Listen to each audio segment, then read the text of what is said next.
میرا پیارا نبی بسم اللہ الرحمن الرحیم الحمد للہ نحمده ونستعینه ونستغفره ونؤمن به ونتوکل علیہ ونعوذ باللہ من شرور انفسنا ومن سیئات اعمالنا من يهده الله فلا مضل له ومن يضلله فلا هادي له ونشهد أن لا إله إلا الله وحده لا شريك له ونشهد أن سيدنا ومولانا محمدا عبده ورسوله صلى الله عليه وعلى آله وأصحابه وبارك وسلم تسليما كثيرا كثيرا أما بعد فأعوذ بالله من الشيطان الرجيم بسم الله الرحمن الرحيم يا أيها الذين آمنوا اتقوا الله حق تقاته ولا تموتن إلا وأنتم مسلمون قال النبي صلى الله عليه وسلم ألا إن التقوى ملاك الحسنات أو كما قال النبي عليه الصلاة والسلام رب اشرح لي صدري ويسر لي أمري واحلل عقدة من لساني يفقهوا قولي اللهم صل على سيدنا مولانا محمد في أول كلامنا اللهم صل على سيدنا مولانا محمد في أوسط كلامنا اللهم صل على سيدنا مولانا محمد في آخر كلامنا معزز خواتین اسلام، اللہ جل جلالہ کا بے پناہ کرم ہے اور احسان ہے۔ اللہ تبارک تعالی نے ہمیں رمضان المبارک کی نعمتوں رحمتوں سے مالا مال کیا۔ اللہ تعالی نے سحری اور افطاری کی لذتوں سے آشنا کیا، تراویح کی حلاوت اور مٹھاس سے ہم کو محظوظ فرمایا۔ یہ چیز جب آ کر چلی جاتی ہے تو بڑا دل کو دکھ ہوتا ہے، صدمہ ہوتا ہے۔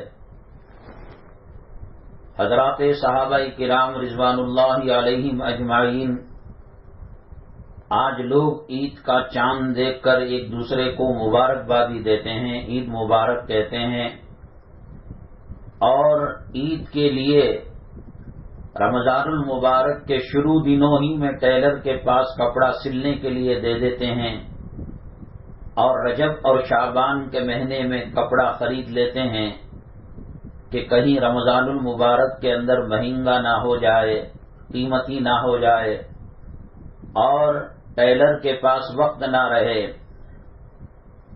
عبادتوں کے اندر بھی رمضان کے رحمتوں اور برکتوں کے موسم میں بھی ہمیں فکر ہے تو اس بات کی نہیں ہے کہ جنت کیسے پائیں، جہنم سے کیسے چھٹکارا حاصل کریں، عذاب قبر سے کیسے بچیں، مرتے وقت کلمے کی موت کیسے مریں، اسلام اور ایمان پر ہمارا خاتمہ کیسے ہو۔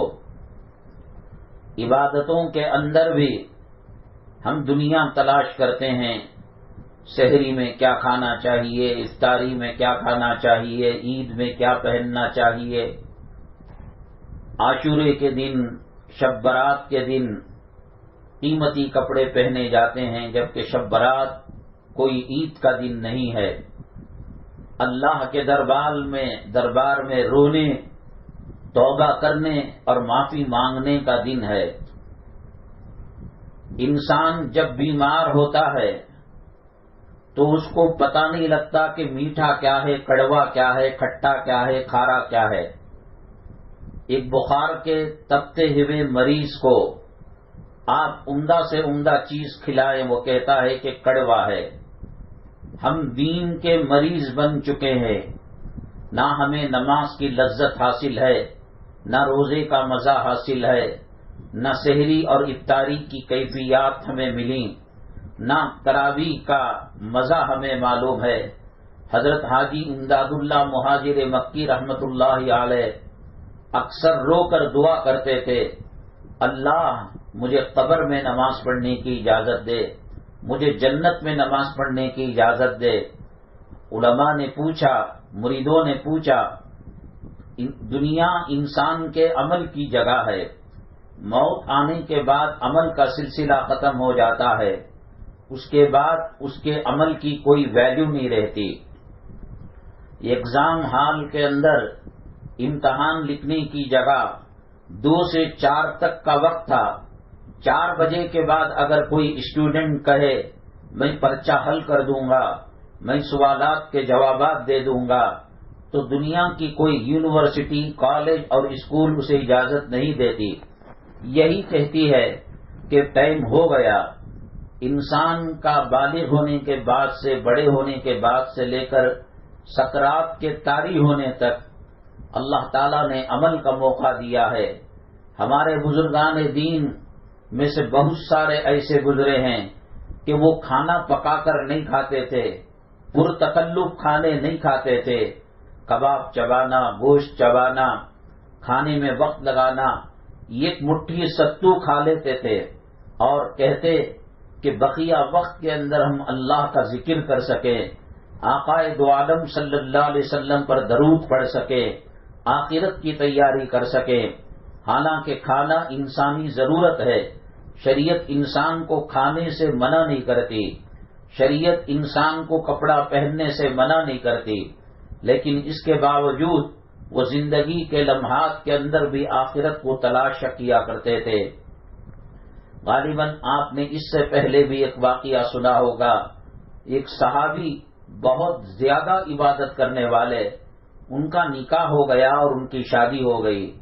پہلی رات کے اندر جب حجلہ عروسی کے اندر گئے اور بیگم سے کہا کہ مجھے تھوڑا اجازت دیجیے، اور یہ کہہ کر وضو کیا، مصلی بچھایا، نماز پڑھنے لگے، حتیٰ کہ صبح کی اذان ہونے لگی۔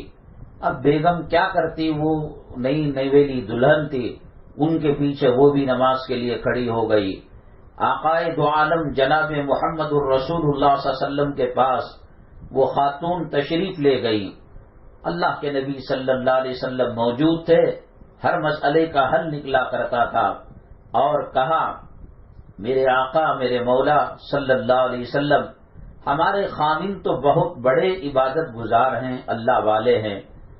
پہلی رات کے اندر سہاگ رات میں جو انہوں نے تکبیر تحریمہ باندھا، تہجد کے ختم وقت تک برابر عبادت میں لگے رہے۔ اللہ کے نبی صلی اللہ علیہ وسلم گہرائی میں نہ پہنچ سکے، کہا اللہ تعالیٰ برکت دے۔ حضرت عمر الخطاب رضی اللہ تعالیٰ عنہ پاس میں موجود تھے۔ اللہ کے نبی صلی اللہ علیہ وسلم سے کہا میرے آقا، یہ خاتون اپنے خامن کی تعریف نہیں کر رہی ہے، شکایت کر رہی ہے۔ رات کے اندر خامن اپنی بیوی سے بات کیا کرتا ہے، آپس میں کلام کیا کرتا ہے، اور انہوں نے پہلی ہی رات کے اندر نماز کے اندر کھڑے ہو گئے، تو تب یہ بات فرمائی تو اللہ کے نبی صلی اللہ علیہ وسلم نے فرمایا ان لنفسک علیک حقا ولزوجک علیک حقا۔ اے میرے بھائی، دنیا میں رہتا ہے تو جینے کے لیے بھی کچھ وقت دینا چاہیے، ایکسرسائز کرے، کھائے پیے اور اپنے جسم کو طاقتور اور تناور بنائے، بچوں کے حقوق ادا کرے، ماں باپ کے حقوق ادا کریں، بیوی کے حقوق ادا کرے۔ اس کے بعد اللہ کے نبی صلی اللہ علیہ وسلم نے تاکید کی، وہ اپنی دنیا میں آخرت کو تلاش کیا کرتے تھے۔ مہمان کھانے کے لیے آیا، گھر میں کم کھانا تھا، اگر مہمان کھاتا تو گھر والوں کو نہ ملتا، گھر والے کھاتے تو مہمان کو نہ ملتا۔ چنانچہ بیگم سے کہا کہ اب اگر میں دسترخوان پر نہ بیٹھوں تو وہ مہمان برا سمجھ جائے گا، اور بیٹھ کر کھانے لگوں تو پھر ان کا پیٹ نہیں بھرے گا۔ بیگم بھی اللہ والی تھی، دیندار تھی، تقوی والی تھی، طہارت والی تھی۔ آج کی کوئی خاتون ہوتی اور حرص اور دنیا کی محبت اپنے سینے میں سمائی ہوئی ہوتی، خاوند کو کہتی کہ جب گھر کے اندر چیز ہی نہیں ہے مہمانی کے لیے، اللہ تو ایسی تکلیف نہیں دیتا، ان کو جو دینا ہے دے لو اور اپنے لیے جو رکھنا ہے رکھ لو۔ لیکن وہ صحابی کی بیوی تھی، اللہ والی تھی، انہوں نے کہا کہ آپ کھانے کے دسترخوان پر بیٹھ جائیے گا۔ اس زمانے کے اندر لائٹ کا سسٹم نہیں تھا، چراغ کی بتی کو جلا کر روشنی حاصل کی جاتی تھی، اور چراغ کو جب جلا کر رکھا جائے گا، ہوا کے پھیروں سے ہاتھ ہلا کر کسی بہانے سے چراغ کو بجھا دینا، اور کھانے کا آواز اور پینے کا آواز کرنا کہ تاکہ مہمان یہ سمجھے کہ گھر والا بھی کھا رہا ہے، پی رہا ہے۔ ایسے کھانے کے دسترخوانوں میں اور سہاگ رات والی رات کے اندر اور دن کے مشغلوں میں وہ آخرت کو تیار کیا کرتے تھے، وہ آخرت کو یاد کیا کرتے تھے۔ رمضان المبارک تو خالص رمضان مبارک عبادت کا مہینہ ہے، تلاوت کا مہینہ ہے، ذکر کا مہینہ ہے، درود پڑھنے کا مہینہ ہے۔ ایسی عجیب شان ہمارے اکابرین کے گھروں کے اندر رمضان المبارک میں ہوتی تھی۔ کھانا پک رہا ہے، کلام پاک کی تلاوت جاری ہے، بچھانا لگایا جا رہا ہے، کپڑے دھوئے جا رہے ہیں، زبان سے ذکر نکل رہا ہے، گھر کی صفائی ہو رہی ہے، اس میں اللہ کا ذکر اور کلام پاک کی تلاوت کی جا رہی ہے۔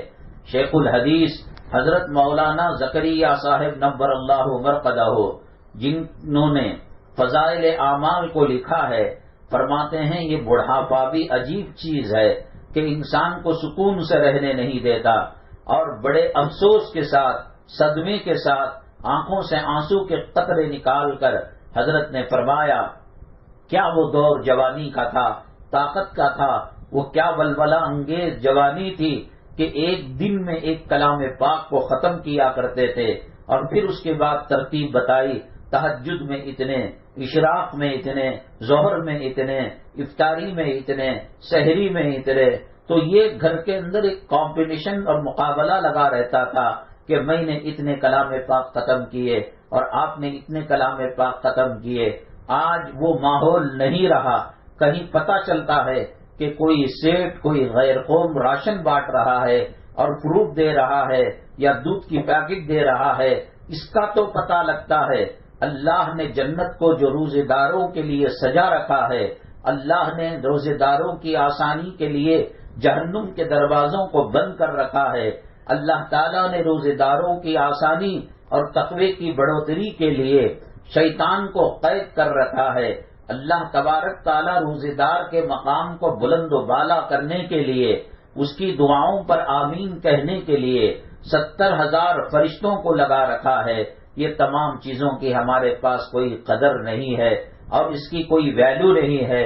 فکر ہے عید کے بعد کہاں گھومنے جائیں گے، کہاں پھرنے جائیں گے، بچوں کو کون سا کپڑا سلائیں گے، داماد کو کیا تحفہ دیں گے۔ ہم آخرت کی چیزوں میں دنیا کو تلاش کرتے ہیں اور اللہ والے دنیا میں آخرت کو تلاش کرتے ہیں۔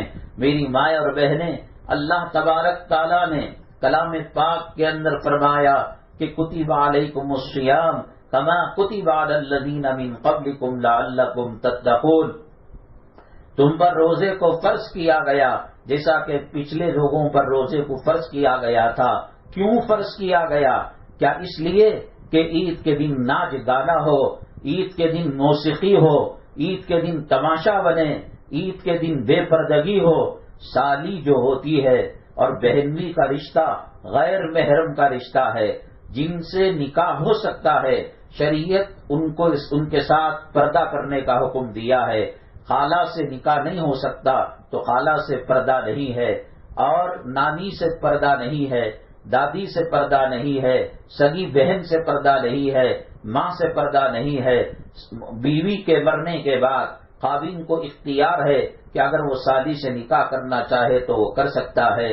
عید کے موقع پر آپ نے دیکھا ہوگا یہ خلیرا بھائی ہے، وہ مصافحہ کر رہا ہے، وہ کلیری بہن ہے، وہ پھپھیری بہن ہے، وہ عید کے گلے مل رہی ہے، ٹھٹا ہو رہا ہے، مذاق ہو رہا ہے، پردے کا جنازہ نکل چکا ہے، نہ سحری کی لاج کو باقی رکھا ہے، نہ رمضان کی لاج کو باقی رکھا ہے، نہ اعتکاف کی لذتوں کو باقی رکھا ہے، نہ تراویح کی حلاوت اور کشش کو باقی رکھا ہے، بے پردگی عام ہے۔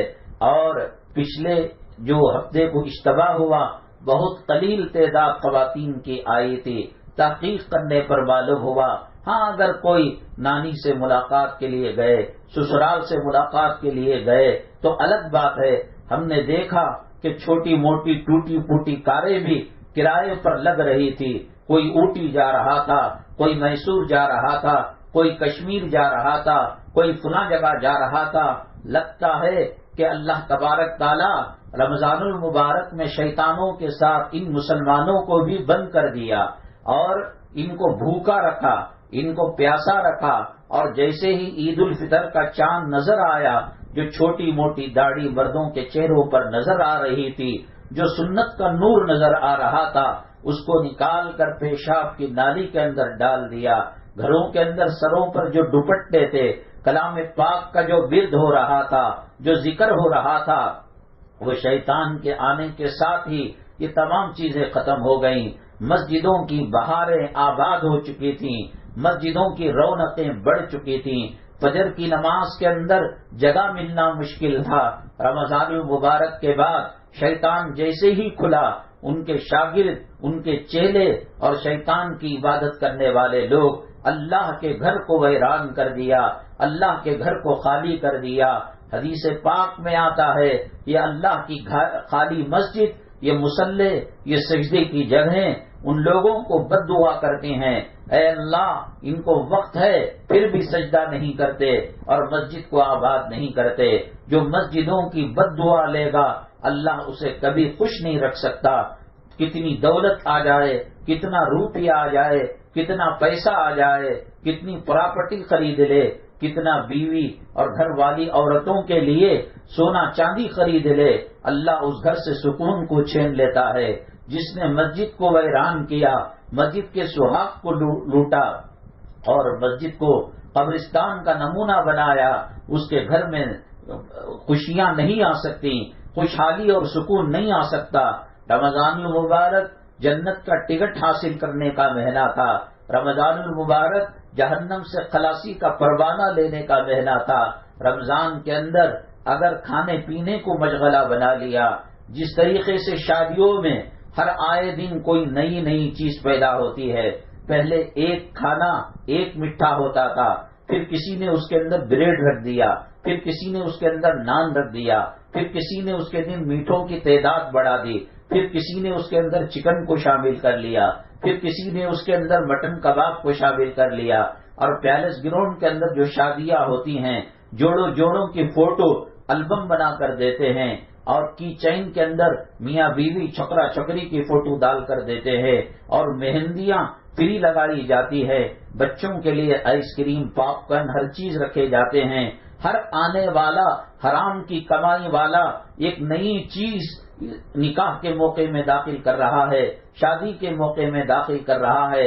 اللہ کے نبی جناب محمد الرسول اللہ صلی اللہ علیہ وسلم نے فرمایا کامیاب نکاح وہ ہے ان اعظم النکاح برکہ ایسرہ مؤونہ، جس میں خرچ کم ہو، جس میں کھانا کم ہو، جس میں فضول خرچی نہ ہو، جو سنت کے قریب زیادہ ہو، وہ نکاح ایسا ہے کہ وہ میاں بیوی کے اندر رحمتیں، برکتیں، محبتوں کو اللہ تبارک تعالیٰ ڈالتا ہے۔ عالم برزخ میں بھی اللہ تعالیٰ ان کے ساتھ نیک سلوک کرتا ہے، عالم آخرت میں بھی اللہ نیک سلوک کرتا ہے، اور اللہ تعالیٰ ایسی بیوی کو جنتی حوروں کا سردار بناتا ہے۔ جنت کے اندر بھی اور دنیا کے اندر بھی خامن اور بیوی مل کر محبت سے رہتے ہیں۔ اسلام کے اندر خرافات کو پیدا کیا مسلمانوں نے، اور جب دین سے دور ہوئے، شادی فلموں کی انداز پر کی جانے لگی، رسم و رواج کی بنیاد پر دادی نانی اور گھر والوں کے کہنے اور لوگوں کو خوش کرنے کے حساب سے شادیاں ہونے لگی۔ نتیجہ یہ ہوا کہ دھڑا دھڑ طلاقیں ہونے لگی، دھڑا دھڑ خلع ہونے لگے، پنچایت بیٹھی گئی، فیصلے کے لیے مجلسوں کو قائم کیا گیا. کیا بتائیے شادی آپس میں لڑائی کا نام ہے؟ کیا شادی خلا کرنے کے لیے کی گئی؟ کیا طلاق کے لیے کی گئی؟ اللہ کے نبی صلی اللہ علیہ وسلم نے فرمایا ان ابغض الحلال عند اللہ الطلاق. اللہ کے یہاں حلال چیزوں کے اندر جو سب سے ناپسندیدہ چیز ہے وہ طلاق ہے. طلاق حلال ہے لیکن اللہ کو پسند نہیں ہے. مسلمان جب شریعت سے ہٹا، مسلمان جب قرآن سے ہٹا، مسلمان جب نبی صلی اللہ علیہ وسلم کے طریقے سے ہٹا، مسلمان پیران پیر کے طریقے سے ہٹا، مسلمان نظام الدین اولیاء کے طریقے سے ہٹا، مسلمان فرید الدین گنج شکر کے طریقے سے ہٹا، مسلمان خواجہ اجمیری رحمت اللہ علیہ کے طریقے سے ہٹا، مسلمان حضرت مولانا الیاس صاحب رحمت اللہ علیہ کے طریقوں سے ہٹا، مسلمان حضرت تھانوی، حضرت رشید احمد گنگوہی، حضرت مولانا قاسم نانوتوی، حضرت مولانا حسین احمد مدنی رحمہم اللہ تعالی اور اولیاء اتقیاء ابدال بزرگان دین کے طریقے سے ہٹا. اللہ کی رحمت اس سے ہٹ گئی. آج خدا کا عذاب ہر طرف سے گھیرا ہوا ہے. دنیا کے اندر مسلمانوں کی تعداد ہر 5 آدمی میں 1 آدمی مسلمان ہے.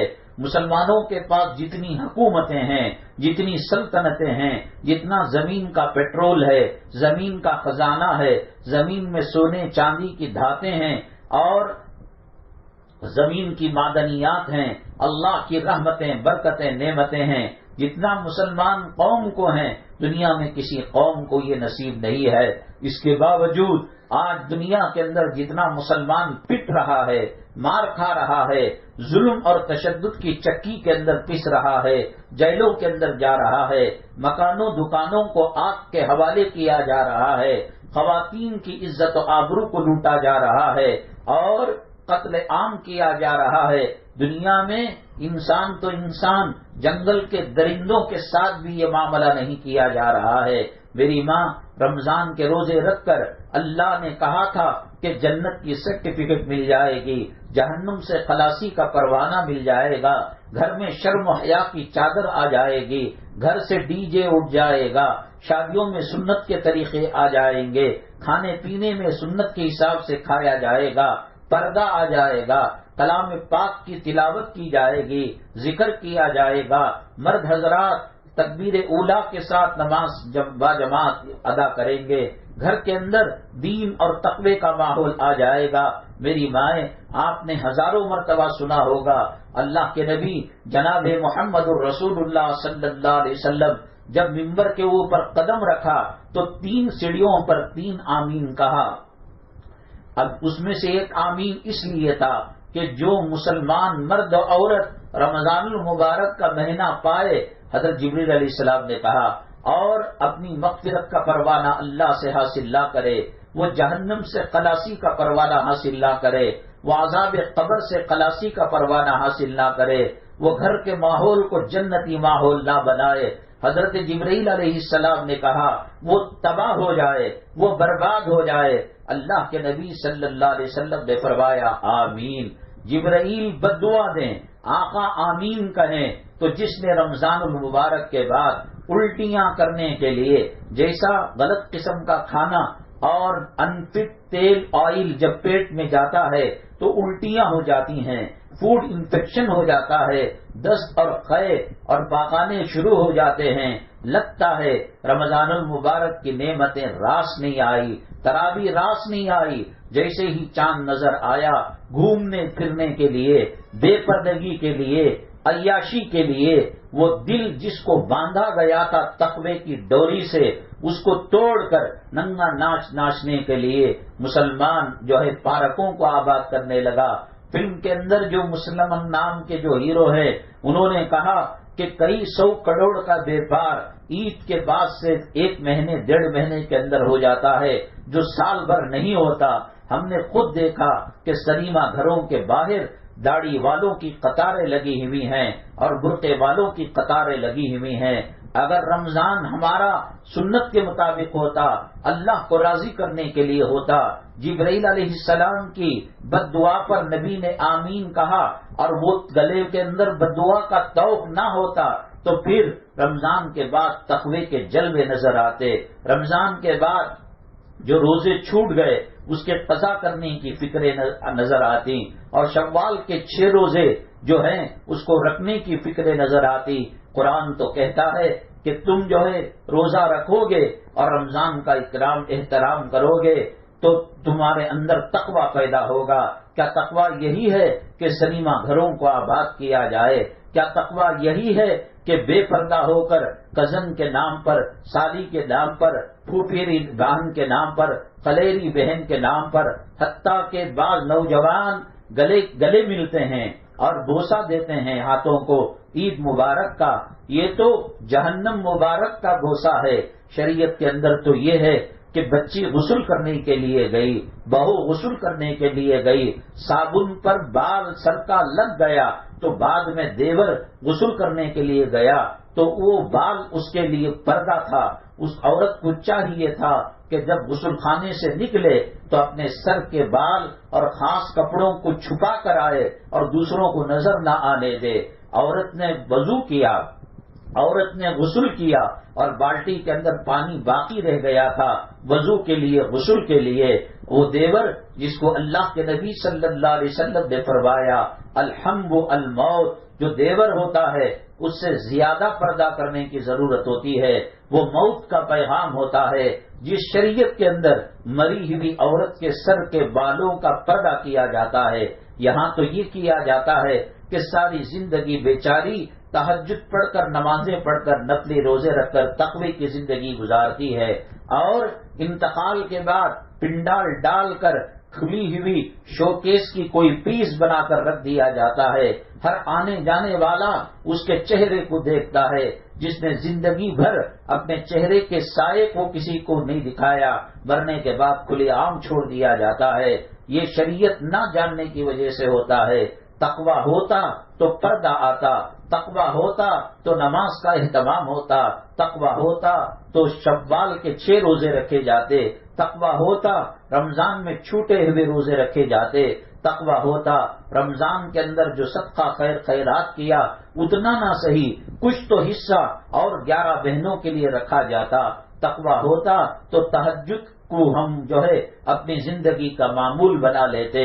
چلو رمضان کے اندر 5 ختم کیے کلام پاک کے یا 3 ختم کیے، کچھ تو 2-4 رکوع تو روزانہ پڑھ لیتے۔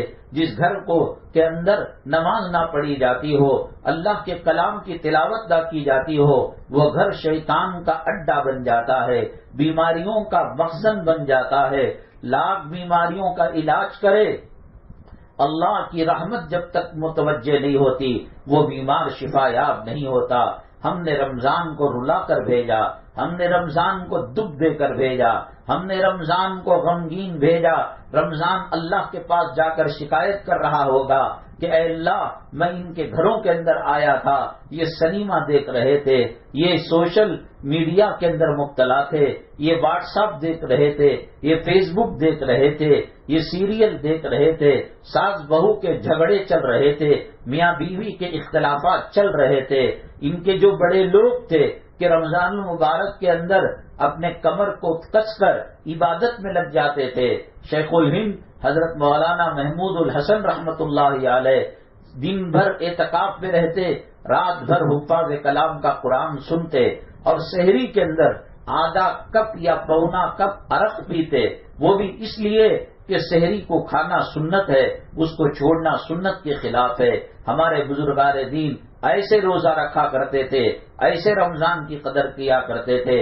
حضرات صحابہ کرام رضوان اللہ علیہ مجمعین کے بارے میں آتا ہے کہ رمضان المبارک کے جانے کے بعد آج لوگ گلے مل کر مبارکبادی دیتے ہیں، عید مبارک کہتے ہیں، ایسے دھاڑے مار کر روتے گویا ماؤں کے گود کے اندر بچوں کو قتل کر دیا گیا ہو، ان کے جسم کے ٹکڑے کر دیے گئے ہو، اور رو کر کہتے اللہ یہ تراویح پھر ملے گی نہیں ملے گی پتہ نہیں ہے، یہ سحری اور افطاری کے نعمتیں پھر ملے گی نہیں ملے گی پتہ نہیں ہے، یہ تلاوت کی لذت و حلاوت جو رمضان میں تو نے دی تھی، اور یہ وتر کو باجماعت پڑھنا، یہ اعتکاف کرنا، یہ شب قدر کی تلاش کرنا، اللہ پتہ نہیں پھر یہ نعمتیں اگلے سال ہم رہیں گے نہیں رہیں گے۔ زمین کے اوپر رہیں گے اور بیمار بھی رہیں گے تو کر پائیں گے نہیں کر پائیں گے، یا زمین کے اندر قبر میں چلے جائیں گے۔ وہ رویا کرتے تھے، ان کے یہاں عید کا کوئی تصور نہیں تھا، عید کا کوئی مسئلہ نہیں تھا، بس سیدھے سادے کپڑے پہن کر وہ عیدگاہ جا کر اللہ کا شکر ادا کرتے اور روتے، اللہ تو نے ہمیں رمضان کی نعمتوں سے مالا مال کیا، غلطی ہو گئی ہو تو معاف فرما دے، اس کی بے ادبی اور بے احترامی ہو گئی ہو تو معاف فرما دے۔ ہمارے گھر میں کوئی مہمان آتا ہے کیسا اکرام کرتے ہیں اور کیسا مہمان نوازی کرتے ہیں۔ اللہ کا مہمان شہر رمضان الذی انزل فیہ القرآن ہمارے پاس آیا تھا۔ ہر خاتون اپنی جگہ سوچ سکتی ہے، یہ دنیا 4 دن کی زندگی ہے اور یہاں سے ہر کسی کو فنا ہے، مالدار کا جنازہ بھی نکلنا ہے، اپارٹمنٹ میں رہنے والوں کا بھی جنازہ نکلنا ہے، جھوپڑی میں رہنے والوں کا بھی جنازہ نکلنا ہے، بادشاہ کا بھی جنازہ نکلنا ہے، رعایا کا جنازہ بھی نکلنا ہے، حاکم کا جنازہ بھی نکلنا ہے، محکوم کا جنازہ بھی نکلنا ہے، امیر کا جنازہ بھی نکلنا ہے، غریب کا جنازہ بھی نکلنا ہے، جوان عورت کا بھی جنازہ نکلنا ہے، جوان مرد کا بھی جنازہ نکلنا ہے، بوڑھوں کا نکلنا ہے، بچوں کا نکلنا ہے، حمل کا ساقط ہونا ہے۔ کل یوم ہوا فی شان کل من علیہا فان، اللہ تعالیٰ کہتے ہیں آباد ہی اسی لیے کیا گیا کہ اس دنیا کو فنا ہے۔ کل نفس ذائقۃ الموت، ہر نفس کو موت کا مزہ چکھنا ہے، کوئی یہاں سدا بہار نہیں رکھ سکتا۔ ایک بادشاہ ایک قلعہ بنایا اور قلعہ بنانے کے بعد اس نے کہا کون اس کے اندر عیب بتائے گا، خرابی بتائے گا، ہم اس کو مالا مال کر دیں گے، ہیرے جواہرات کی پوٹلیاں بطور انعام کے ان کو دے دیں گے۔ تو لوگ آئے اور دیکھ کر چک کر ہار کر چلے گئے، کہا کہ اس کے اندر کوئی عیب نہیں۔ راستے میں اللہ والے ایک فقیر کی بھیس میں جا رہے تھے، کہا کہ یہاں بھیڑ کیوں لگی ہے؟ لوگوں نے کہا کہ بادشاہ نے محل کو تیار کیا ہے اور چیلنج کیا ہے کہ اس کے اندر کوئی عیب نکالے گا تو اس کو انعام دیا جائے گا۔ تو اس فقیر نے کہا مجھے انعام کچھ نہیں چاہیے، میں جو سچ کہوں گا اس کڑوے گھونٹ کو پی لینا پڑے گا۔ کہا کہ ٹھیک ہے۔ اس فقیر کو کھینچ کر تان کر معمولی سمجھ کر بادشاہ کے دربار میں حاضر کیا گیا۔ بادشاہ نے کہا اس کو بیت المال سے پیسہ دے دو، صدقہ دے دو، خیرات دے دو۔ اس نے کہا جہاں بنا میں بھیک مانگنے کے لیے نہیں آیا، جس اللہ کے تم محتاج ہو میں بھی اسی اللہ کا محتاج ہوں، جس اللہ کی زمین پر تم چلتے ہو میں بھی اسی زمین پر چلنے والا ہوں، جس اللہ کی دی ہوئی ہوا میں سانس لیتے ہو اسی کے اندر میں بھی سانس لیتا ہوں، جس اللہ کے حکم سے تمہیں زندگی ملی ہے اسی اللہ کے حکم سے مجھے بھی زندگی ملی ہے، جس اللہ کے حکم سے موت تم پر طاری کی جائے گی اسی اللہ کے حکم سے مجھ پر بھی موت طاری کی جائے گی۔ کہا بتاؤ کیا بات ہے؟ کہا کہ ہم اس کے عیب بتائیں گے۔ بادشاہ نے کہا کہ بڑے بڑے معمار، مزدور، انجینئر، میستری آ کر چلے گئے، تو راستہ چلنے والا فقیر ہمارے محل کے عیب بتائے گا، بتا تو صحیح۔ تو جو گھوما پھرا اور اس کے بعد بادشاہ سے کہا کہ ایک عیب تو یہ ہے کہ اس محل میں تم ہمیشہ نہیں رہو گے، اور دوسرا عیب یہ ہے کہ یہ محل ہمیشہ نہیں رہے گا۔ اللہ تعالیٰ آسمان کو نیست و نابود کر دیں گے، اللہ تعالیٰ سمندر کے اندر آگ لگا دیں گے، اللہ تبارک تعالیٰ روئی کے بوندوں کی طرح پہاڑوں کو ہوا کے اندر اڑا دیں گے۔ القاریۃ ما القاریہ وما ادراک ما القاریہ یوم یکون الناس کالفراش المبثوث وتکون الجبال کالعہن المنفوش۔ وقت ملے سیریلوں سے، وقت ملے واٹس ایپ سے، فیس بک سے، وقت ملے جھگڑوں سے اور گانے اور سیریل دیکھنے سے، میرے اللہ کے قرآن کو جو آخری کم سے کم صورتیں ہیں ان کا معنی پڑھ کر دیکھو، ان کا مطلب پڑھ کر دیکھو۔ اذا زلزلت الارض زلزالها وَأَخْرَجَتِ الْأَرْضُ أَثْقَالَهَا وَقَالَ الْإِنسَانُ مَا لَهَا، جب زمین کے جھٹکے لگیں گے انسان کہے گا کہ اس کو کیا ہو گیا. یومئذ تحدث اخبارها، اس دن زمین نیوز دے گی، اخبار دے گی. بأن ربک اوحی لها، اس لیے کہ اللہ نے اس کو حکم دیا ہوگا. یومئذ یصدر الناس اشتاتا لیروا اعمالهم، زمین سے نکلیں گے لوگ اور اس لیے تاکہ اللہ کے دربار میں اپنے نام اعمال کو پیش کر سکے. ہماری گلی میں، ہمارے محلے میں کتنے عمرا تھے، کتنے کروڑ پتی تھے، سب کے جنازے نکل گئے، سب کو سیم کفن پہنایا گیا، سب کو سیم جنازے میں ڈالا گیا. وہاں قبرستان کے اندر بی ڈی اے کا قبرستان، کارپوریشن کا قبرستان، روڈ کی زمین، ایئرپورٹ کی زمین اور بی ڈی اے کی زمین نہیں. ایک فقیر، ایک بھیک منگا جو ہے جس کی قبر ہے اور مردے کو لے جایا گیا، سیٹھ صاحب کے مردے کو، کروڑ پتی صاحب کے مردے کو، ایم ایل اے کے مردے کو، ایم پی کے مردے کو، منسٹر کے مردے کو. وہ دنیا میں رہتا تھا، ہائی فائی علاقوں کے اندر رہتا تھا، ہائی ٹیک علاقے کے اندر رہتا تھا، قیمتی گاڑیوں میں گھومتا تھا. آج جب قبرستان اس کا جنازہ لے جایا گیا، گورکن قبر کھودنے والے نے کہا زمین تنگ ہو چکی ہے، کہیں قبر کے لیے جگہ نہیں ہے. تو پھر ایک جگہ ملتی ہے. لوگ کہیں گے اس کے ورثہ جنازہ اٹھانے والے، بھیا مغرب کا ٹائم ہو رہا ہے، بادل گھیرا ہوا ہے، لوگ اپنے گاؤں کو واپس جانا ہے، ذرا بتا دو. تو ایک جگہ بتایا، کہا یہ قبر کس کی ہے؟ کہا یہ مسجد کے سامنے بھیک مانگا کرتا تھا، یہ فقیر کی قبر ہے، اس کے پاس کپڑے نہیں ہوتے تھے، یہ چادر سے اپنے جسم کو ڈھاکا کرتا تھا، اس کا گھر نہیں تھا، اس کے سسرال والے نہیں تھے، اس کے ننیال اور ددیال والے نہیں تھے، کوئی اس کا رشتہ دار نہیں، پردیسی فقیر ہے. ارے بھیا اس کو یہیں پر دفن کر دو نا. دنیا میں رہتا تھا، اے سی محل بناتا تھا، دنیا میں رہتا تھا، قیمتی ماربل اور ٹوائلٹ، پیشاب اور پاخانہ کرنے کی جگہ لاکھوں کے ماربل اور قیمتی پتھر لگایا کرتا تھا. ایک ایک نل ہزاروں روپے کا، 20,000 25,000 کا لگایا کرتا تھا. آج فقیر کے پہلو کے اندر اس کو جگہ ملی ہے، وہ غریب قبرستان کے اندر اس کو جگہ ملی ہے. فرشتے آئیں گے، اگر وہ نیکوکار ہے خوشبو اور خوبصورت شکل کے اندر آئیں گے، اور اگر بدکار ہے زمین کہے گی میری دھرتی پر تجھ سے بڑا بوجھ کوئی اور نہیں تھا، میں تیرا انتظار کر رہی تھی انتقام لینے کے لیے، بدلہ لینے کے لیے. وہ منحوس بے پردہ عورت، وہ منحوس عورت جو خاوند کے دل کو دکھاتی ہے اور مردوں کو جہنم، بچوں کو جہنم کے راستے پر چلاتی ہے، خود فیشن کرتی ہے اور لڑکیوں کو فیشن پر آمدہ کرتی ہے، برتھ ڈے مناتی ہے، اینیورسری بناتی ہے، اور نماز کی توفیق نہیں. زمین کے اوپر تو بوجھ تھی، تیری وجہ سے اللہ نے رحمت کی بارش کو روک لیا تھا، تیری وجہ سے قحط سالی آ گئی تھی، تیری وجہ سے، تیری نحوست سے فرقہ وارانہ فساد کے اندر معصوم قتل عام ہوتا تھا. آج تو آئی ہے، میں تیرا انتظار کرتا تھا.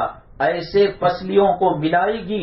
اللہ کے نبی صلی اللہ علیہ وسلم سیدھے ہاتھ کی انگلیوں کو ڈامے ہاتھ میں ڈال کر، ڈامے ہاتھ کی انگلیوں کو سیدھے ہاتھ میں ڈال کر فرمایا اس طریقے سے اس کی پسلیاں مل جائیں گی. منکر نکیر آئیں گے، آنکھوں سے انگارے برس رہے ہوں گے، دانت تلوار کی طرح ہوں گے اور ناخن ان کے کسی خطرناک ہتھیار کی طرح ہوں گے. کہیں گے من ربو کا، تیرا رب کون ہے، تیرا دین کیا ہے، محمد صلی اللہ علیہ وسلم کو تو کیا سمجھتی ہے. ایک جواب نہیں دے پائے گی اور فاسق مسلمان جواب نہیں دے پائے گا. وما دریتا وما تلیتا، تو نے پڑھا بھی نہیں، تو نے جانا بھی نہیں. پھر ایک ہتھوڑا مارا جائے گا، 70 گز زمین کے اندر وہ مردہ دفن ہو جائے گا. دنیا کے اندر کوئی کپڑا پہنے نہ پہنے، کفن ہمارا مقدر ہے. دنیا کے اندر کسی کی کار ہو نہ ہو، سواری ہو نہ ہو، ہماری سواری جنازہ مقدر ہے. ہم اس دنیا کے مکانوں کے اندر اللہ کے نبی صلی اللہ علیہ وسلم فرماتے ہیں کہ میری امت کی عمریں 60 اور 70 کے درمیان ہیں. چلو کوئی 100 سال جی لیا، 110 سال جی لیا، ہارٹ اٹیک کا زمانہ ہے، یہ زمانہ کولیسٹرول کا، بی پی کا، شوگر کا، اور یہ زمانہ برین ٹیومر کا، کینسر کا، ایڈز کا زمانہ ہے، وہاں تک پہنچ گئے، غنیمت، چلو اللہ نے کر بھی دیا۔ لیکن ہم آپ کو بتائیں، جب بابری مسجد کو دیکھنے کے لیے ہم وہاں پر قریب میں کہیں بیان تھا، ایودھیا گئے، فیض آباد گئے، تو وہاں ایک قبرستان تھا، اس قبرستان کے اندر جب گئے تو کسی نے کہا کہ یہاں پیغمبر حضرت شیس علیہ السلام کی قبر مبارک ہے۔ ہم گئے، وہاں جا کر ہم نے دعا کی اور ہم نے دعا پڑھی، اور اس قبر کے بارے میں انہوں نے بتایا کہ حضرت شیس علیہ السلام آدم علیہ السلام کے بعد کے پیغمبر ہیں، کتنے ہزار سالوں سے وہ قبر کے اندر ہیں اور کتنے ہزار سالوں سے اس زمانے کے لوگ قبروں کے اندر ہیں۔ جن مکانوں کے واسطے ہم نے قبر کی زندگی برباد کی، جن مکانوں کے واسطے ہم نے جھوٹ بولا، جن مکانوں کے واسطے ہم نے گاہک کے آنکھوں کے اندر دھول کو جھونکا، جن بلڈنگوں کے واسطے، جس پراپرٹی کے واسطے ہم نے دھوکے اور قرض لے کر واپس نہ کرنے کا معاملہ کیا، وہ مکانوں کے اندر 60-70 سال رہ کر نکل گئے، لیکن میدان عالم برزخ میں قبر کی زندگی میں ہزاروں سال رہنا پڑے گا۔ آج بچی پیدا ہوتی ہے تو کچھ دنوں کے بعد ہی سے ماں اس کی شادی کی تیاری کرنے لگتی ہے، اپنا زیور، اپنا روپیہ پیسہ اس کے لیے جمانا شروع کر دیتی ہے، کپڑے لتے جمانا شروع کر دیتی ہے۔ 18-20 سال کے اندر شادی ہو گئی، وہ داماد کے حوالے ہو گئی، وہ سسرال کے حوالے ہو گئی۔ قبر کے اندر کتنے لاکھ سال جینا ہے، 50,000 سال جینا ہے یا 70,000 سال تک جینا ہے، ہم نے کیا تیاری کی؟ قبر کے کیڑے برحق ہیں، قبر کی تاریکی برحق ہے، قبر کا عذاب برحق ہے۔ میری ایک بایزید بستامی رحمت اللہ علیہ کے پاس ایک کفن چور آیا، کہا کہ بہت ہو گیا گناہ، حضرت میں آپ کے ہاتھ پر توبہ کرتا ہو۔ حضرت بایزید بستامی رحمت اللہ علیہ نے کہا کہ تم کام کیا کرتے تھے؟ وہ کہنے لگا کہ میرے پاس کوئی حلال تجارت نہیں تھی، میں کفن کو چوری کیا کرتا تھا۔ کہا کہ اندازاً کتنے کفن چرائے ہیں؟ اس نے کہا کہ 1000 کفن چرائے ہیں۔ بایزید بستامی رحمت اللہ علیہ نے پوچھا ان کی حالت کبھی تو نے عجیب نہیں دیکھی؟ کہا کہ حضرت 1000 کے اندر 990 پر 8 قبروں کی جو مردے تھے ان کے چہرے قبلے سے پلٹ چکے تھے، ان کے سینے پلٹ چکے تھے، بس 2 مردے ایسے تھے جن کا سینہ اور منہ قبلے کی طرف تھا۔ آپ اندازہ لگا سکتی ہیں میری مائیں اور بہنیں، اللہ کے نافرمان بندوں کی تعداد کتنی ہے، اللہ تبارک تعالیٰ کے احکامات سے ہٹ کر زندگی گزارنے والوں کی تعداد کتنی ہے۔ رمضان ہمیں جنتی بنانے آیا تھا، ہم نے رمضان کو ٹھینگا دکھا کر بے پردگی کی، کپڑوں پر محنت کی۔ آپ نہیں ثابت کر سکتے کہ نبی کریم صلی اللہ علیہ وسلم اور صحابہ کرام، ہمارے اولیاء اعظام کپڑوں کی تیاری کیا کرتے تھے، وہ تو رمضان کے جانے کا غم کیا کرتے تھے، وہ تو رمضان کے چلے جانے کا ماتم کیا کرتے تھے۔ عمر بن عبدالعزیز رحمت اللہ علیہ بہت بڑے اللہ والے تھے، ان کے زمانے کو 5ویں درجے کی خلافت کا زمانہ کہا جاتا ہے، بڑے بزرگ تھے، بڑے اللہ والے تھے۔ بیگم ان کی جو فاطمہ تھیں اللہ والی تھیں، جب پہلی رات میں بات ہوئی، عمر بن عبدالعزیز رحمت اللہ علیہ نے کہا کہ بیگم یا تو تمہارے گھر کا دیا ہوا زیور میرے گھر میں رہے گا یا تو تم رہو گے، دونوں میں سے ایک چیز رہے گی۔ بیگم نے کہا چاہتے کیا ہیں؟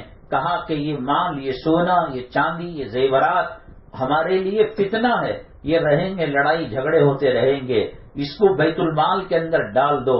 سر کے کانٹے سے لے کر انگوٹھے کے چھلے تک، پیر کے پازیب تک سب کچھ بیت المال کے حوالے کر دیا۔ عید کا دن آیا، بچے ماں سے کہنے لگے امی جان، جو بچے عیدگاہ کو جاتے ہیں ہاتھ میں غبارہ لے کر جاتے ہیں، کھلونے لے کر جاتے ہیں، مٹھائیاں لے کر جاتے ہیں، اپنے دادا، اپنے نانا، ماما اور ابا کی انگلیاں پکڑ کر جاتے ہیں، سب خوشبو لگائے ہوئے رہتے ہیں، ہم جو ہے وقت کے خلیفہ کے شہزادے ہیں، وقت کے امیر المؤمنین کے ہم شہزادے ہیں، ہمارا دل دکھے گا، اس لیے نہیں کہ ہمیں کپڑا چاہیے، لوگ کہیں گے یہ لوگ بادشاہ کے بیٹے جا رہے ہیں، امیر المؤمنین کی نسلیں جا رہی ہیں، امیر المسلمین کی اولاد جا رہی ہے، ہمارے گھر کی توہین ہوگی، ابا حضور کی توہین ہوگی۔ بیگم ڈرتے ڈرتے حضرت عمر بن عبدالعزیز رحمت اللہ علیہ کو کہا کہ اجی بچوں کو نئے کپڑے نہ صحیح، کچھ اچھے کپڑے تو دلوا دیجیے، پرانے کپڑے ہی صحیح۔ عمر بن عبدالعزیز رحمت اللہ علیہ کے آنکھوں کے اندر آنسو آ گئے۔ کہا کہ بیگم آپ جانتی ہیں کہ میرے پاس کوئی سرمایہ نہیں ہے، میرے پاس روپیہ پیسہ نہیں ہے، بینک اکاؤنٹ نہیں ہے، میں خود پریشان حال ہوں۔ تو بیگم نے مشورہ دیا، ایک کام کیجئے گا، آپ کو اگلی تنخواہ جو بیت المال سے ملنے والی ہے وہ تنخواہ اب لے لیجئے گا، اسی تنخواہ میں بچوں کو کچھ دلا دیجئے۔ عمر بن عزیز رحمت اللہ علیہ کو یہ مشورہ پسند آیا، اور بیت المال کا جو انچارج آفیسر تھا، جو ذمہ دار تھا، اس کو پرچی لکھی۔ یہ خط عمر بن عبدالعزیز امیر المؤمنین خلیفۃ المسلمین کی طرف سے لکھا جا رہا ہے۔ ان کے یہ حکم پر بیت المال کے خزانے ان کے تلووں کے نیچے ڈال دیے جاتے تھے۔ ایک درخواست کرتے کروڑوں کا مال انبار ان کے گھر کے اوپر لگ جاتا۔ نہیں، خدا کی خوف کی زندگی گزارنا چاہتے تھے، خدا ترسی زندگی گزارنا چاہتے تھے۔ انہوں نے کہا کہ ٹھیک ہے، اگلی ماہ کی تنخواہ کی ہم درخواست دیں گے۔ بیت المال کا انچارج آفیسر ان کا غلام ہوتا ہے، ان کے اندر کام کرنے والا ہوتا ہے، حکم دے دیں تو سب کچھ مل سکتا تھا۔ جب یہ پرچی گئی بیت المال کے انچارج آفیسر کے پاس تو اس نے دیکھا کہ عمر بن عبدالعزیز رحمت اللہ علیہ اگلے ماہ کی تنخواہ، نیکسٹ منتھ کی پیمنٹ اب مانگ رہے ہیں۔ اس نے پلٹا کر دوسری طرف جواب لکھا، وعلیکم السلام ورحمۃ اللہ وبرکاتہ یا امیر المؤمنین یا خلیفۃ المسلمین، آپ کی درخواست مجھے پہنچی اور بیت المال کے اندر آپ کی اگلی تو کیا اگلے نسلوں تک کی تنخواہ، اگلے صدیوں تک کی تنخواہ موجود ہے، لیکن سوال یہ ہے اے عمر بن عبدالعزیز، اے خلیفۃ المؤمنین، اے امیر المسلمین، امیر المؤمنین، تم اس وقت تک زندہ رہو گے یا نہیں رہو گے، اس کی کیا گارنٹی؟ انسان ایک سلام اور دوسرے سلام کے درمیان مر جاتا ہے، انسان سوتا ہے اور صبح کو اٹھنے کا ارادہ کرتا ہے، اللہ کے حوالے ہو جاتا ہے۔ آپ مجھے ضمانتی خط دیں اور گارنٹی لیٹر دیں کہ اگلے ماہ تک زندہ رہیں گے۔ تو یہ خط جب پہنچا، دھاڑے مار کر ماں رونے لگی، باپ کی آنکھوں سے آنسو آ گئے اور بچوں کو سینے سے لگا کر کہا، بچوں میں نے کبھی خدا کو ناراض کر کر تم کو خوش کرنا نہیں چاہا، یہ عید گزر جائے گی، یہ خوشیوں کے دن گزر جائیں گے، میں انشاءاللہ وعدہ کرتا ہوں کہ جنت کا لباس تمہیں پہناؤں گا، جنت کے نعمتوں سے مالا مال کروں گا۔ میری مائیں اور بہنیں آج دینی اجتماع سے دور ہونے کی وجہ سے، علماء کی مجلسوں سے دور ہونے کی وجہ سے ہمارے اندر خرابیاں پیدا ہو گئی۔ ہم اگر کاش رمضان کو اس کے طریقے پر گزارے ہوتے، کپڑوں کی فکر نہ کرتے، گھومنے پھرنے کی فکر نہ کرتے۔ اللہ کے نبی صلی اللہ علیہ وسلم نے فرمایا، جیسے رمضان گزارو گے ویسے 11 مہینے گزریں گے، جیسے 11 مہینے گزریں گے موت ایسے آئے گی، موت جیسے آئے گی قیامت میں ایسے اٹھائے جائیں گے۔ بتائیے جس نے رمضان کے روزے اور چھوڑے اور رمضان کی بے حرمتی کی تو 11 مہینوں تک وہ نحوست کے سائے کے اندر زندگی گزاریں گے اور بربادی تباہی ان کا مقدر ہوگی، کیونکہ انہوں نے نبی کریم صلی اللہ علیہ وسلم اور جبریل امین کی بد دعا کا توق اپنے گلے کے اندر ڈال لیا ہے۔ بڑے بڑے معاملات پیش آئے، عبداللہ ابی بن سلول جو رئیس المنافقین تھا، منافقوں کا سردار تھا، امی جان عائشہ صدیقہ رضی اللہ تعالی عنہ پر غلط کام کی تہمت جس نے لگائی، مدینے کے فضا کو مقدر کر دیا، جس نے نبی کے آنکھوں سے آنسوؤں کی جھڑیوں کو جاری کیا، نبی کے دل کو دکھ دیا، نبی کے کلیجے کو درد پہنچایا۔ جب وہ مرا، نبی کریم صلی اللہ علیہ وسلم بیٹے کے تقاضے پر اپنے جسم اتھر کی چادر کو کفن بنانے کے لیے دے دیا۔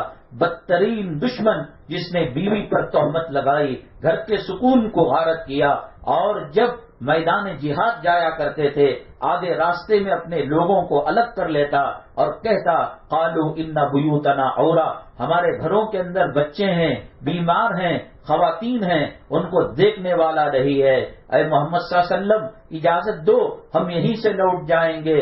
قرآن کہتا ہے وما ہی بعورا، وہ جو کہہ رہے ہیں ایسی بات نہیں ہے، ان یریدون الا فرارا، وہ بھاگنا چاہتے ہیں، ہر طریقے سے دکھ درد انہوں نے دیا۔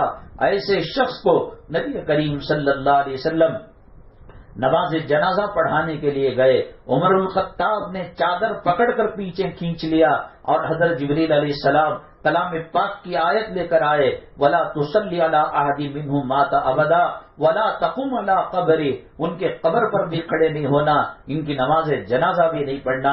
اور پھر کہا استغفر لهم او لا تستغفر لهم ان تستغفر لهم 70 مرة فلن يغفر الله لهم، اے محمد صلی اللہ علیہ وسلم کیا آپ نہیں دیکھتے کس طریقے سے اسلام کو نقصان پہنچایا، مدینے کے فضا کو زہریلا کیا، آپ کی بیوی پر تہمت لگائی، اور جہاں اس کو موقع ملتا اسلام مسلمانوں کو تکلیف پہنچاتا۔ آپ استغفار 70 مرتبہ کرے یا 1 مرتبہ کرے، فلن یغفر اللہ لہم، اللہ مغفرت کرنے والا نہیں ہے۔ تو اللہ کے نبی صلی اللہ علیہ وسلم نے کہا اگر اللہ کہتا کہ 70 مرتبہ قبول نہیں کیا، آگے میں قبول کر لیتا تو میں استغفار پڑھ کر اس کی مغفرت کروا دیتا۔ اتنا رحم کرنے والے دشمن پر، بیوی پر تہمت لگانے والے پر رحم کرنے والے، اپنے جسم اتھر کی چادر کفن کو دینے والے، وہ کہتے ہیں جس نے رمضان پایا اور جنت نہ ملی اور مغفرت کا پروانہ نہ ملا، وہ تباہ ہو جائے، برباد ہو جائے۔ کھلے طور پر سمجھ سکتے ہیں جنہوں نے رمضان پایا، تو اگر آپ مدراس کا راستہ جا رہے ہیں تو مدراس ہائی وے پکڑنا پڑے گا، آپ بامبئی کا راستہ جا رہے ہیں بامبئی ہائی وے پکڑنا پڑے گا۔ کوئی مدراس کو جانا چاہے اور بامبئی کے روڈ کو اپنائے اور اس روڈ پر چلنے لگے، وہ منزل تک نہیں پہنچ سکتا۔ ہم رمضان میں جنت کی منزل جانے والے ہوتے تو ہم روتے، ہم گڑ گڑاتے، ہم لیلۃ الجائزہ کے اندر مہندیاں لگانے پر، کپڑوں کے پہننے پر، اس کے بعد عید کے بعد گھومنے پھرنے پر، غیر محرم مردوں سے ہاتھ ملانے پر اور گلے ملنے پر ہم توجہ نہیں دیتے۔ ہم نے رمضان کے اندر بد دعا کے راستے کو اپنایا تھا، چنانچہ رمضان کے بعد گھومنا پھرنا ہمارا مقدر بن گیا۔ اب میری مائیں اور بہنیں، حضرت جبریل علیہ السلام کی بد دعا ان لوگوں کے گلوں کے اندر پڑ گئی جنہوں نے رمضان المبارک کا احترام نہیں کیا، اللہ کے گھروں کو ویران کیا، کلام پاک کو ویران کیا، ذکر کی مجلس کو ویران کیا۔ یہاں اگر یہ اعلان کر دیا جائے کہ 5 کلو چاول ایک غیر قوم MLA دے رہا ہے، 1 کلو شکر دے رہا ہے، نہار پیٹ قطار لگ جائے گی۔ یہاں جنت کے میوے تقسیم کیے جا رہے ہیں، یہاں کلام پاک کی آیتوں کی تفسیر کی جا رہی ہے، یہاں حدیث کو بیان کیا جا رہا ہے۔ کون ہے جو مجلسوں کو ویران کرنے والا ہے؟ آج اللہ کے نام کی ذکر کی مجلسیں ویران ہیں، ناچنے گانے والوں کی مجلسیں آباد ہیں، آج زانیوں کی مجلسیں آباد ہیں، آج فلم کے اور سنیما گھروں کے گیٹ پر ہاؤس فل کا بورڈ لگا ہوا ہے، اور مسجدیں فجر کے اندر عام نمازوں کے اندر خالی خالی ہو چکی ہیں۔ کہاں گئے رمضان کے مہمان؟ اوٹی گئے ہیں، کشمیر گئے ہیں، کنیا کماری گئے ہیں۔ کیا کلام پاک کے اندر رمضان کا تقوی جو بتایا گیا، کیا تقوی کا ترجمہ اوٹی کو جانا ہے؟ کیا تقوی کا ترجمہ گھومنے کے لیے جانا ہے؟ کیا تقوی کا ترجمہ غیر محرم سے گلے لگانا ہے؟ صرف اس گلی کی ہماری مائیں اور بہنیں اس مجلس کے اندر آ جائے، یہاں تل دھرنے جگہ نہیں رہے گی۔ وہ سمجھ رہی ہیں آج کہ آج ہمیں دینی بیانات کی ضرورت نہیں ہے، قرآن کے ترجمے کی ضرورت نہیں ہے، بزرگان دین کے طریقوں کی ضرورت نہیں ہے۔ ہاں، جب کفن کے اندر مٹی لگے گی، منکر نکیر آئیں گے، قبر کا اندھیرا ستائے گا، وہ قبر جو کہہ رہی ہے روزانہ 70 مرتبہ میں تاریکی کا گھر ہوں، میں کیڑوں کا گھر ہوں، میں حشرات الارض کا گھر ہوں، آنے سے پہلے تیاری کر کر آنا۔ کاش جان لیتی کہ رمضان کیا ہے، توبہ کیا ہے، اللہ کی رضامندی کیا ہے، اللہ کا غصہ کیا ہے۔ میری مائیں اور بہنیں، وہ ہمیں تو ہمارے پاس کوئی سرٹیفکیٹ نہیں ہے، ہمارے پاس کوئی سند نہیں ہے، ہمیں کوئی نہیں کہہ سکتا کہ ہم جنتی ہیں یا جہنمی ہیں. ہم اللہ کے دربار میں جب اللہ پوچھے ہمارے لیے کیا لایا، ایک عمل پیش نہیں کر سکتے، ایک سبحان اللہ پیش نہیں کر سکتے. ہاں کرو، دنیا کے پیچھے لگو، پراپرٹی بناؤ، زیورات بناؤ، دولت بناؤ، داماد کو خوش رکھو، سسرال کو خوش رکھو. قیامت کے دن نوح علیہ السلام اپنے بیٹے کے کام نہیں آئیں گے، ابراہیم علیہ السلام اپنے باپ کے کام نہیں آئیں گے، لوط علیہ السلام اپنی بیوی کے کام نہیں آئیں گے، حضرت آسیہ ان کے خاوند فرعون کے کام نہیں آئیں گے. چلو کتنے دن کرو گے؟ ایک دن اللہ رگ کھینچ دے گا، دماغ کی رگ بند ہو جائے گی، تو پھر پیشاب اور پانی اور شربت روح افزا کا فرق مٹ جائے گا. میری مائیں جن کو اللہ کے نبی صلی اللہ علیہ وسلم نے جنت کی ضمانت دی، جنت کی سند دی اور جنت کا ٹھکانہ ان کو بتایا، کہا کہ کل آنا میں تمہیں بتاؤں گا کہ تم میں کتنے صحابہ کو دنیا میں جنت کی سند مل رہی ہے.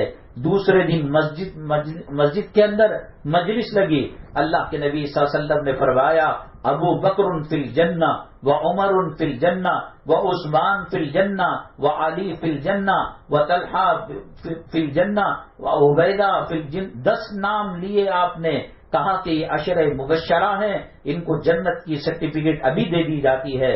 اس میں حضرت عثمان غنی رضی اللہ تعالیٰ عنہ کا بھی نام تھا. حضرت عثمان غنی رضی اللہ تعالیٰ عنہ اپنی زندگی کے اندر جو خیرات کیا ہے، قیامت تک لوگ اس کا حق ادا نہیں کر سکتے.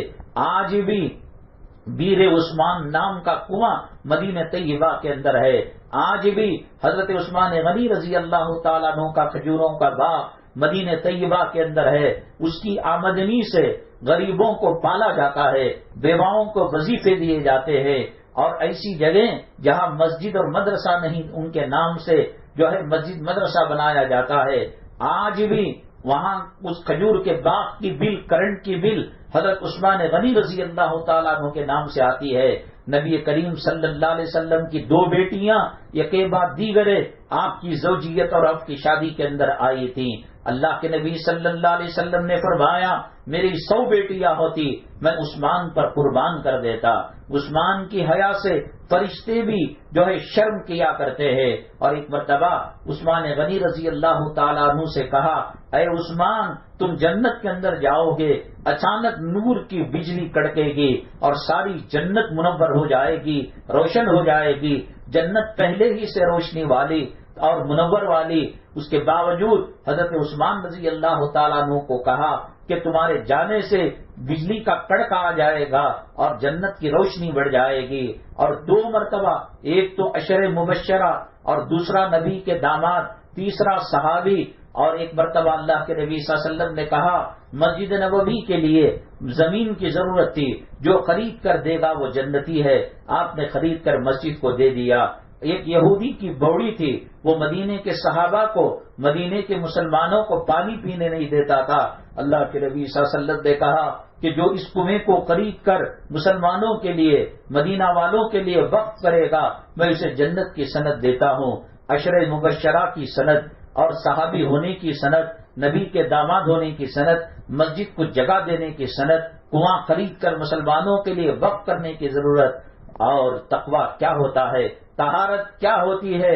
آج ہماری افطاریاں، آج ہمارے روزے، آج ہماری تراویح ہمارا منہ چڑھا رہی ہیں. یہ عثمان غنی رضی اللہ تعالیٰ عنہ جن کو نبی کریم صلی اللہ علیہ وسلم کی طرف سے جنت کی سرٹیفکیٹ کئی مرتبہ دی گئی اور سامنے منہ پر کہا کہ تم جنت میں جاؤ گے تو جنت روشن ہو جائے گی. وہ قبر پر کھڑے ہوتے، اتنا روتے، داڑھی مبارک تر ہو جاتی اور بارش کے پانی کے قطرات کی طرح داڑھی سے پانی کے قطرے، آنسوؤں کے قطرے نکلتے.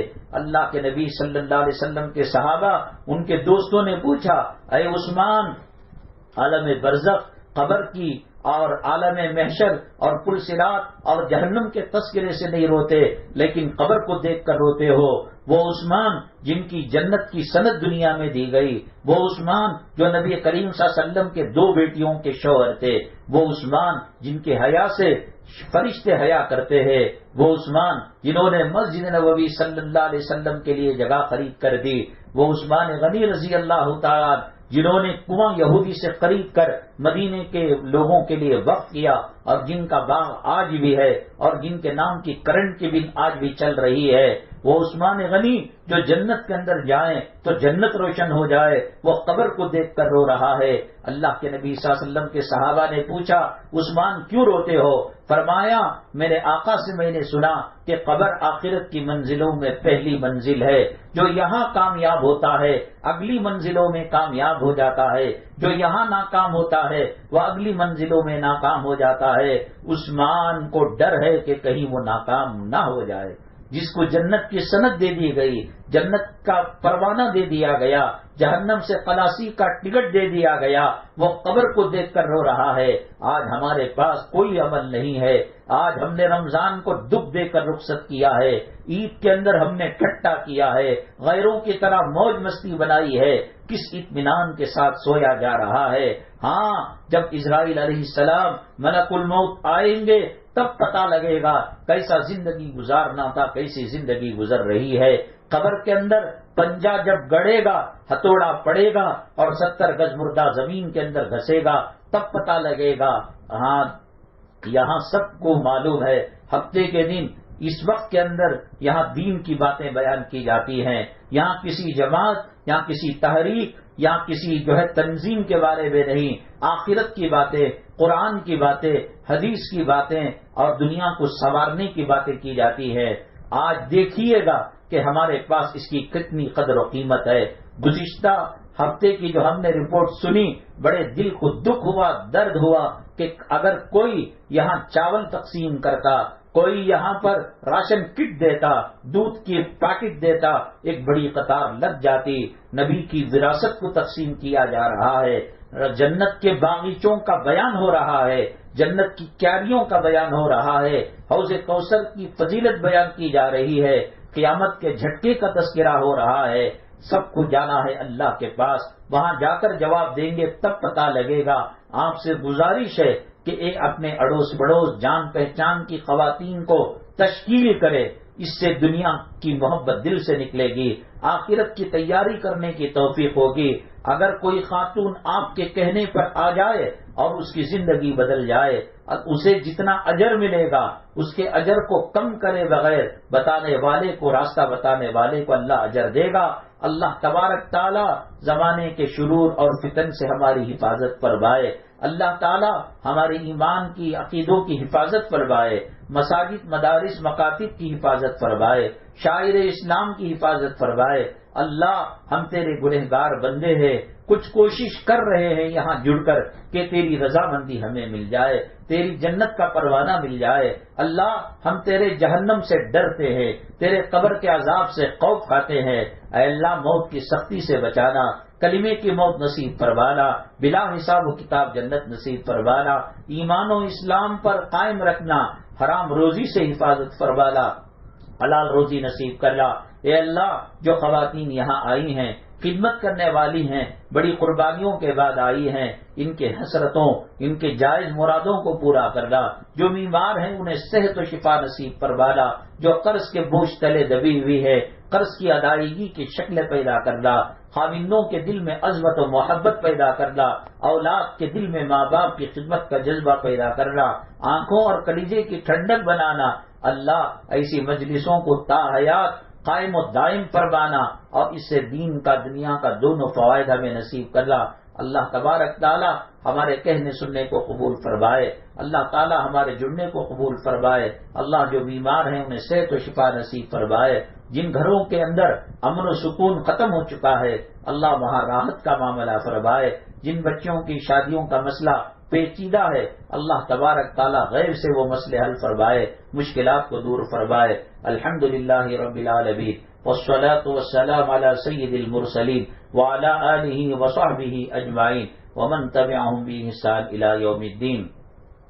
اللہم ارحم امت محمد صلی اللہ علیہ وسلم، اللہم اصلح امت محمد صلی اللہ علیہ وسلم، اللہم فرج عن امت محمد صلی اللہ علیہ وسلم۔